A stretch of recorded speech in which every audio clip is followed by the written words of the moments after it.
កុំនិយាយទេខ្ញុំមិនជឿលើទេពកុសលទេគ្មាននរណាមួយថាខ្ញុំបកកែដោយខ្វះការវឹកហាត់និងការត្រៀមខ្លួនទេបាទមានតែប៉ុណ្្នឹងទោះបីនឹងណាបកកែនិយាយណាលើពិភពលោកក៏ដោយបកកែបង្ហាញយ៉ាងណាក៏ដោយធ្វើអីបកកែក៏ដោយប៉ុន្តែពួកគាត់ទាំងអស់នោះសិតតែមិនខ្វះបាននៃការត្រៀមខ្លួនខ្ញុំលើកឧទាហរណ៍សម្ដេចតេជោដែលខ្ញុំបម្រើថ្នាក់ដឹកនាំបច្ចុប្បន្ន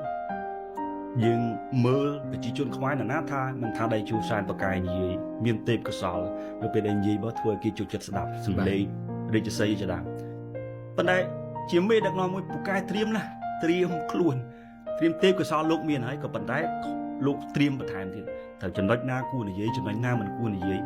បាទគួរបែបណាគួរមិនគួរបែបណាទាំងអស់ហ្នឹងសុទ្ធតែជាការត្រៀមទាំងអស់អញ្ចឹងដែលខ្ញុំលើកទឹកចិត្តថាកុំឃើញគេបកកែដែលគេមានសមត្ថភាពទាំងអស់កើតឡើងមកដោយចៃដន្យឬក៏ឯងគឺសិតតែសឹងតែកើតឡើងមកពីការដុសខាត់ការត្រៀមខ្លួនមុននឹងធ្វើអ្វីទាំងអស់